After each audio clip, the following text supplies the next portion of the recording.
Hello friends, നമ്മൾ കഴിഞ്ഞ ദിവസം പറഞ്ഞല്ലോ നമ്മൾ താമസിക്കുന്ന ബ്രിട്ടീഷ് ക്ലിഫ് ക്ലബ് റിസോർട്ടിലാണ്. ഇപ്പോൾ ഞങ്ങൾ പുറത്ത് കർണാടക ഗാർഡനൊക്കെ കണ്ട് തിരിച്ചു വന്നു. ഇന്നിപ്പോൾ രാത്രിയിൽ കാഴ്ചയാണ്, നല്ല തണുപ്പുണ്ട് കേട്ടോ. അപ്പോൾ നമ്മൾ താമസിക്കുന്ന റിസോർട്ടിൽ നിന്നുള്ള കാഴ്ചയാണിത്. നൈറ്റിൽ താഴോട്ട് 1 കിലോമീറ്റർ ഉണ്ട് ഈ ടൗണിലേക്ക്, നമ്മൾ താമസിക്കുന്ന സ്ഥലത്തുനിന്ന്. ഇതിപ്പോൾ ഈ റിസോർട്ടിൻ്റെ ഉൾവശമാണ് കേട്ടോ. നമ്മൾ കയറുമ്പോൾ തന്നെയുള്ള സിറ്റ് ഔട്ടൊക്കെ ഉണ്ടാവുള്ളൂ, ഒരു സ്വീകരണ മുറിയൊക്കെ അവിടെയുള്ള ഒരു ദൃശ്യമാണ്. ഇതിപ്പോൾ നമ്മളിപ്പോൾ ഇന്ന് രാവിലെ ഇവിടുത്തെ നല്ല തെളിഞ്ഞ കാലാവസ്ഥയാണ്. ഇന്ന് വെയിൽ ഉദിച്ചിരിക്കുകയാണ്. ഇപ്പോൾ വന്നിടത്തോളം ഇന്നേ വരെ ഇതുപോലെ ഒരു തെളിഞ്ഞ കാലാവസ്ഥ കണ്ടിട്ടില്ല. എല്ലായിടത്തും മിസ്റ്റൊക്കെ ആയിട്ട് ഇങ്ങനെ ഇരിക്കുക. ഇപ്പോൾ നല്ല തെളിഞ്ഞ് നല്ല വിഷ്വൽസൊക്കെ നല്ല ക്ലാരിറ്റി വന്നിരിക്കുന്നു, കണ്ടല്ലേ. അപ്പോൾ ഇന്ന് നമുക്കിനി യാത്രയുണ്ട്. ഇന്നിപ്പോൾ നമ്മൾ ചില സ്ഥലങ്ങളിലേക്കൊക്കെ പോകാൻ വേണ്ടി പ്ലാൻ ചെയ്തിട്ടുണ്ട്. ഇന്ന് ഊട്ടിയിലെ ട്രെയിനിൽ കയറി നമുക്കൊന്ന് യാത്ര ചെയ്യണമെന്നുണ്ട്. അതൊക്കെ ഒന്ന് പ്ലാൻ ചെയ്യുന്നുണ്ട്.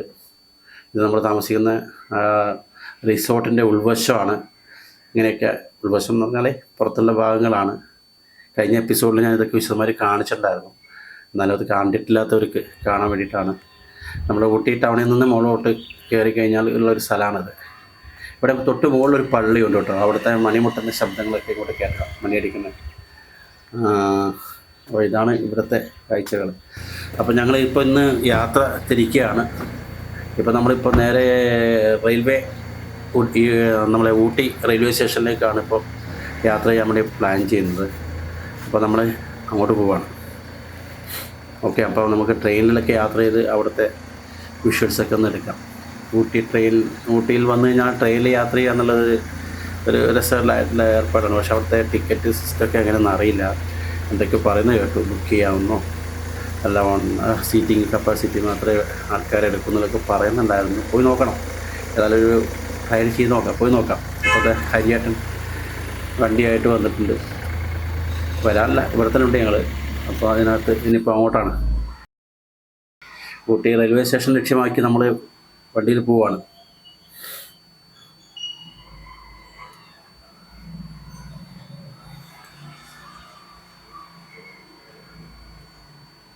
നമ്മളിപ്പോൾ ഇവിടെ ഊട്ടി റെയിൽവേ സ്റ്റേഷൻ്റെ മുന്നിലെത്തി.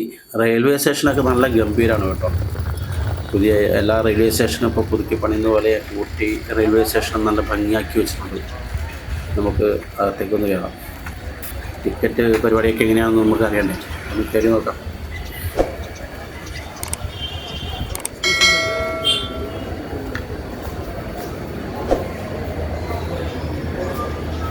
അപ്പോൾ ട്രെയിൻ വന്ന് നിൽക്കുന്നുണ്ട് കേട്ടോ. പുറപ്പെടാൻ റെഡി ആയിരിക്കുകയാണോ? ടിക്കറ്റ് എവിടെയാണ് ടിക്കറ്റ് കൗണ്ടർ? ക്യൂ ആണല്ലോ ആൾക്കാർ.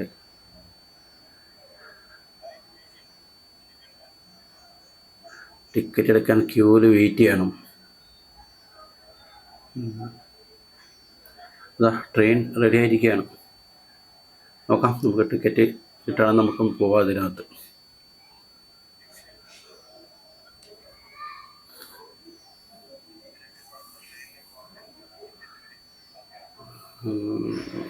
ഒരുപാട് പേരുണ്ട് ഈ ട്രെയിനകത്ത്. ഇത്ര ആൾക്കാരെ കൊള്ളുമെന്ന് അറിയില്ല.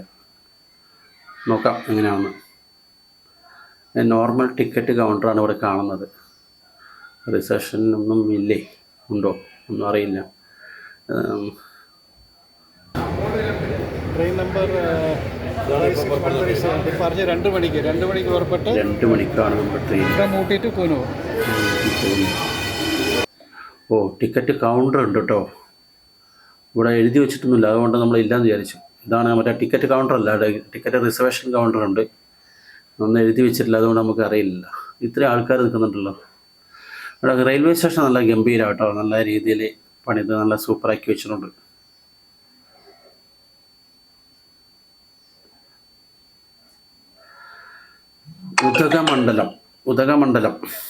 ഉദകമണ്ഡലം അതായത് ഊട്ടിയെ തമിഴിൽ പറയുന്നത് ഉദകമണ്ഡലം എന്നാണ്.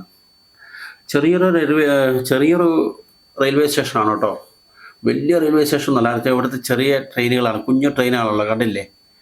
അവിടെ ചെറിയൊരു റെയിൽവേ സ്റ്റേഷനാണ്. ഇവിടുത്തെ ഒരു പ്രത്യേകത, ഇവിടെ ട്രെയിനിനകത്ത് സീറ്റിംഗ് കപ്പാസിറ്റി നോക്കി അതിനകത്ത് എത്ര ആൾക്കാർക്ക് കയറാൻ പറ്റും അത്രയും ടിക്കറ്റുകൾ മാത്രമേ കൊടുക്കുള്ളൂ. പിന്നെ ടിക്കറ്റ് കൊടുക്കില്ല. അപ്പോൾ റിസർവേഷൻ ചെയ്യാനുള്ള സെറ്റപ്പൊക്കെ ഉണ്ട്. ഇത് ഒരു സെൽഫി സ്പോട്ടാണ് നമ്മുടെ റെയിൽവേ സ്റ്റേഷനിൽ, ഊട്ടി റെയിൽവേ സ്റ്റേഷൻ എടുക്കില്ല, ഐ ലവ് ഊട്ടി.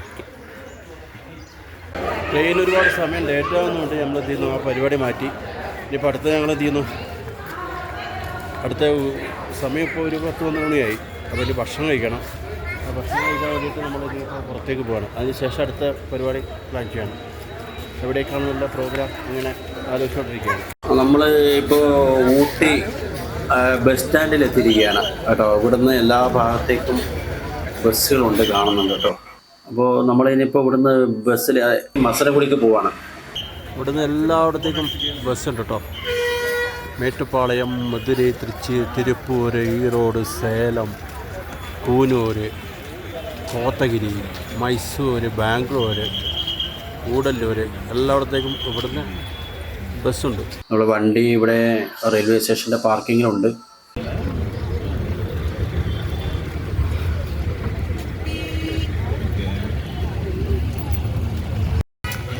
ഞങ്ങളിപ്പോൾ ഊട്ടിയിൽ നിന്ന് ഇപ്പോൾ ഇവിടെ വണ്ടി ഇവിടെ റെയിൽവേ സ്റ്റേഷനിൽ എത്തിയിട്ട് ഞങ്ങൾ ഇവിടുന്ന് ബസ്സിൽ പോകണം മസനഗുഡിയിൽ.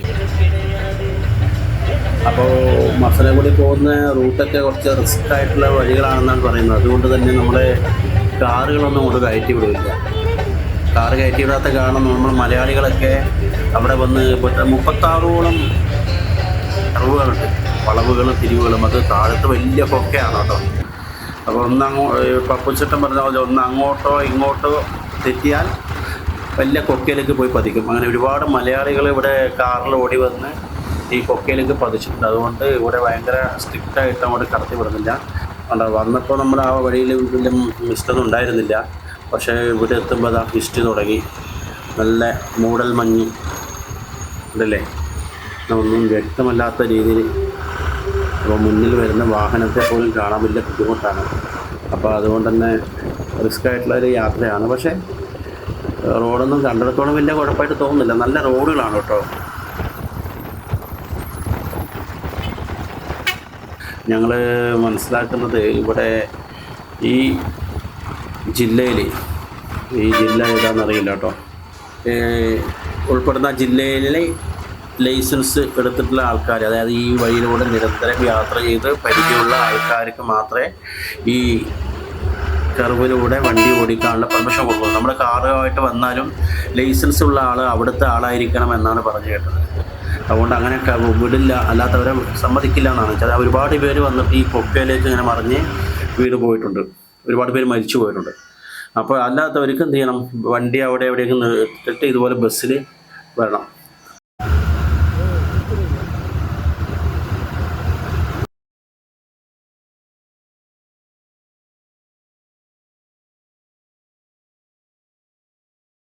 വലിയ കുഴപ്പമായിട്ട് തോന്നുന്നില്ല. നല്ല റോഡുകളാണ് കേട്ടോ. നമ്മുടെ കേരളത്തിലെ പോലെ പൊട്ടിപ്പൊളിഞ്ഞ റോഡൊന്നും ഇവിടെ കാണുന്നില്ല. നല്ല റോഡുകളൊക്കെയാണ് ചെയ്തു വച്ചിരിക്കുന്നത്. എനിക്ക് തോന്നുന്നത് കോയമ്പത്തൂരിൽ നിന്ന് ഇങ്ങോട്ട് പോകുന്നപ്പോൾ മുതൽ നല്ല റോഡുകളാണ്. എവിടെയും കുണ്ടോ കുഴിയോ അങ്ങനെയുള്ള വലിയ ഇതൊന്നുമില്ല. അത് ഏതായാലും സർക്കാർ വളരെ ശ്രദ്ധാപൂർവം കൈകാര്യം ചെയ്തിട്ടുണ്ട്. നല്ല റോഡുകളാണ്. അപ്പോൾ നമ്മളിങ്ങനെ പോയിക്കൊണ്ടിരിക്കുകയാണ്. ബസ്സിലാണ് യാത്ര. ബസ്സിൽ വേറെയും യാത്രക്കാരുണ്ട്. പിന്നെ ഈ ഊട്ടിയുടെ പ്രത്യേകത ഈ മഞ്ഞും ഇതൊക്കെ ആയതുകൊണ്ട് നല്ല പൂക്കൾ റോഡരികിൽ എവിടെ നോക്കിയാലും നല്ല ഭംഗിയുള്ള സ്ഥലങ്ങളാണ്. നിറയെ ഈ മഞ്ഞപ്പൂക്കൾ ഒരുപാട് സ്ഥലങ്ങൾ ഇങ്ങനെ കാണാം. അത് ഇവിടുത്തെ ഒരു പ്രത്യേകതയാണ്. ഇതിൽ താഴെ വലിയ കുഴിയാണ് കേട്ടോ. ഇതെൻ്റെ താവട്ടെ നോക്കിയാൽ കണ്ണെത്താത്ത രീതിയിൽ അത് അവിടെ നിന്ന് മരങ്ങളൊക്കെ വളർന്നിട്ടുള്ള അതിൻ്റെ ഇതാണ് കാണുന്നത് കേട്ടോ. ഭയങ്കര കുഴിയാണ് താഴോട്ട്. അങ്ങോട്ട് പോയി കഴിഞ്ഞാൽ ഇങ്ങോട്ട് കിട്ടത്തില്ല, അത്രയും വലിയ കുഴിയാണ്. ഇത് 36ഓളം ഇതുപോലെ 36ഓളം കർവുകൾ ഇങ്ങനെ ഉണ്ട്. ഇത് ഇറങ്ങി വേണം താഴേക്ക് എത്താൻ വേണ്ടി, മസനഗുഡിയിൽ എത്താൻ വേണ്ടിയിട്ട്. അത് ബസ് പിന്നെ അവർ സ്ഥിരമായിട്ട് ഓടിക്കുന്നവർക്കും അതുപോലെ ഇതിലൂടെ യാത്ര ചെയ്യുന്നവർക്കും റോഡ് അത്യാവശ്യം വീതിയൊക്കെ ഉണ്ട്. പിന്നെ അത് നന്നായിട്ട് വളച്ചൊടിച്ചെടുക്കാൻ പറ്റുന്നവർക്കൊക്കെ നന്നായിട്ട് ഡ്രൈവ് ചെയ്യാൻ പറ്റും. പക്ഷേ എന്നാലും പുറത്തുനിന്ന് വരുന്നവരെ ഇങ്ങോട്ട് പ്രവേശിപ്പിക്കുന്നില്ല. കാരണം റിസ്ക്കാണ്. കണ്ടില്ല, ഇങ്ങനെ വളഞ്ഞ് തിരിഞ്ഞൊക്കെ പോകണം. അത് കയ്യിൽ നിന്ന് പാളിക്കഴിഞ്ഞാൽ നേരെ താഴോട്ട് പോകും. അപ്പോൾ ഭയങ്കര റിസ്ക്കി ആയിട്ടുള്ള ഒരു റൂട്ടാണ്. അതുകൊണ്ടാണ് മറ്റുള്ളവരെ അനുവദിക്കാത്തത്. ഒരുപാട് അപകടങ്ങൾ നടന്നതിന് ശേഷമാണ് അവരിങ്ങനെ തീരുമാനം എടുക്കുന്നത് അതല്ലേ. ഓപ്പോസിറ്റ് വരുന്ന വാഹനങ്ങൾ കാണാൻ പറ്റില്ല, അത്രത്തോളം മൂടൽ മഞ്ഞാണ്. കോട വന്നിങ്ങനെ മൂടുകയാണ്. പിന്നെ ചില സ്ഥലങ്ങളിൽ തന്നെ നമ്മൾ ഇങ്ങനെ കണ്ടിട്ടുണ്ട്, ശ്രദ്ധിച്ചു. അതായത് ഓരോ സ്ഥലത്തും ബോർഡ് വെച്ചിട്ടുണ്ടോ, നമ്മൾ എത്രാമത്തെ കർവ് കഴിഞ്ഞു, ഇനി എത്ര കർവ് ബാക്കിയെന്നുള്ളത് നമുക്ക് മനസ്സിലാക്കാൻ പറ്റും. അപ്പോൾ 1/36, 2/36, 3/36 ഇങ്ങനെ എഴുതി വെച്ചിട്ടുണ്ട്. അപ്പോൾ ഇത് വലിയൊരു ഇതാണ്. ഇവിടെ ഓപ്പോസിറ്റ് ഒരു വാഹനം വന്നു കഴിഞ്ഞാൽ അവിടെ ബ്ലോക്ക് ആവും. അപ്പോൾ പിന്നെ അവിടെ റിവേഴ്സ് എടുത്തിട്ടൊക്കെയാണ് ഇതുപോലെ സ്ഥലങ്ങളിൽ വണ്ടി മുന്നോട്ട് നീങ്ങുന്നത്. പക്ഷേ ഇതൊരു നല്ലൊരു യാത്രയാണ് കേട്ടോ. നല്ല എന്താ പറയുക, നല്ല രസകരമായിട്ടുള്ളൊരു യാത്രയാണ്. ഇത്തരം യാത്രകൾ ഇഷ്ടപ്പെടുന്നവർക്ക്, ചിലവർക്കൊക്കെ പേടിയുണ്ട്, അത് നമ്മളവരെ അത് ചിലവർക്ക് കാണുന്നുണ്ട്. ഇപ്പം നമ്മളിപ്പോൾ ഈ മല ഇറങ്ങി താഴത്ത് എത്തി കേട്ടോ. ഇപ്പം മസനഗുഡിയുടെ അവിടെ എത്തി. ഇതിപ്പോൾ ഈ യാത്ര ചെയ്യുന്ന ഈ റൂട്ട് എന്ന് പറയുന്നത് പിന്നെ കാടിൻ്റെ ഇത് ഫോറസ്റ്റാണ്. ഇതിനെ നമ്മൾ യാത്ര ചെയ്യുമ്പോൾ ഇങ്ങനെ മയിൽ, അതുപോലെ തന്നെ മാൻകൂട്ടങ്ങളൊക്കെ നമുക്ക് കാണാൻ പറ്റും. ഒരുപാട് മാൻകൂട്ടങ്ങൾ, എന്താ പറയുക, 10, 25, 30 മാൻകൂട്ടങ്ങൾ. പിന്നെ നമ്മളുടെ മയിലുകളൊക്കെ ഓടിച്ചാടി നടക്കുന്നതാണ്. അപ്പോൾ നമ്മളിപ്പോൾ ഏതായാലും മസനഗുഡി എത്താൻ വേണ്ടി പോയിക്കൊണ്ടിരിക്കുകയാണ്. ഏതായാലും നിമിഷങ്ങൾക്ക് നല്ല, ഏതായാലും കുറച്ച് സമയങ്ങൾക്കുള്ളിൽ നമ്മൾ മസനഗുഡി എത്തും എന്നാണ് അറിയുന്നത്.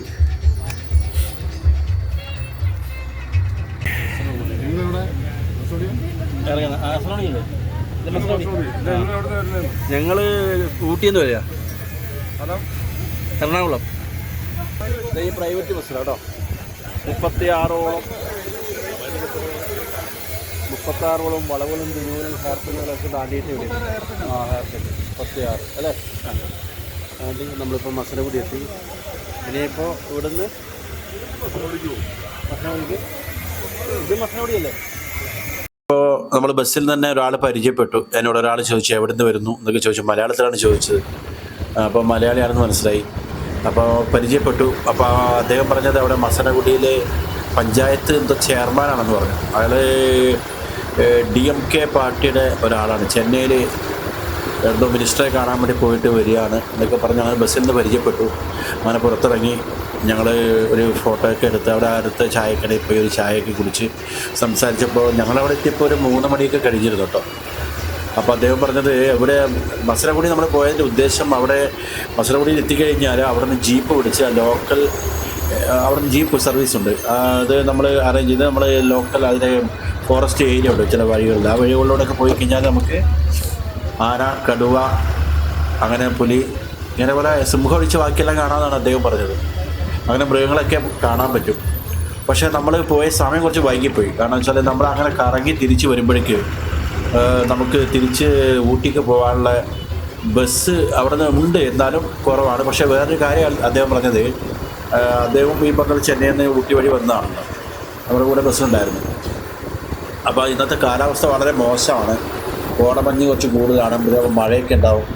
അത് നമുക്ക് പറയാൻ പറ്റത്തില്ല, മഴ വരുമോ ഇല്ല എന്നുള്ളത്. അത് ഊട്ടിയിലെ കാര്യം അങ്ങനെയാണ്. അതുകൊണ്ട് അങ്ങോട്ടുള്ള കയറ്റം കുറച്ച് റിസ്ക് ആയിരിക്കും. അതുകൊണ്ട് ചിലപ്പോൾ പെട്ടുപോകും. അതുകൊണ്ട് നിങ്ങൾ പിന്നൊരിക്കൽ പോയി വരുന്നതായിരിക്കും നല്ലത്. അപ്പോൾ ഞങ്ങൾ അടുത്ത ബസ്സിൽ തന്നെ ഞങ്ങൾ ഉൾക്കൊള്ളാൻ പറഞ്ഞ് അങ്ങനെ ഞങ്ങൾ അടുത്ത ബസ്സിൽ തന്നെ പോവുകയാണ്. അപ്പോൾ അദ്ദേഹം പറഞ്ഞു, നീ വരുമ്പോൾ എന്നെ വിളിക്കണം, നിങ്ങൾക്ക് വേണ്ട സൗകര്യങ്ങൾ ചെയ്തു തരാം. ജംഗിളിനകത്ത് നിങ്ങൾക്ക് അക്കോമഡേഷൻ, അവിടെ ജംഗിളിനകത്ത് പിന്നെ ഇതുപോലെ നമുക്ക് താമസിക്കാനുള്ള വീടുകൾ സെറ്റപ്പൊക്കെ ഉണ്ട്. അതിൻ്റെ സൗകര്യങ്ങളൊക്കെ ചെയ്തു തരാം എന്നൊക്കെ പറഞ്ഞു അദ്ദേഹം. അങ്ങനെ ഞങ്ങൾ അദ്ദേഹത്തിൻ്റെ വിസിറ്റിംഗ് കാർഡൊക്കെ മേടിച്ച് പരിചയപ്പെട്ട് ഇങ്ങോട്ട് തിരിച്ചിപ്പോൾ വണ്ടി കയറുകയാണ്. മനസ്സിലായില്ലേ. അപ്പോൾ ഇനിയിപ്പോൾ കയറ്റമാണ്. ഇറക്കം പോലെ അത്ര റിസ്ക് ഇല്ല കയറ്റം എന്നാണ് മൊത്തത്തിൽ ഒരു വിലയിരുത്തൽ. അതെ. അപ്പോൾ നമ്മളിനിപ്പോൾ തിരിച്ചിപ്പോൾ ഊട്ടിയിലേക്ക് തന്നെ തിരിച്ചു പോവുകയാണ്. നമ്മൾ ഊട്ടിയിൽ അങ്ങനെ തിരിച്ചെത്തി. നമ്മൾ റെയിൽവേ സ്റ്റേഷൻ്റെ നമ്മൾ വണ്ടി പാർക്ക് ചെയ്ത സ്ഥലത്തേക്ക് തിരിച്ച് എത്തിയിരിക്കുകയാണ്. അപ്പോൾ ഇനി നമ്മൾ ഇപ്പോൾ രാത്രിയായി, 6-7 മണിയൊക്കെ ആയിട്ടുണ്ട്. അപ്പോൾ നമ്മളിനി നേരെ നമ്മൾ താമസിക്കുന്ന ആ ബംഗ്ലാവിലേക്ക് പോവാണ്.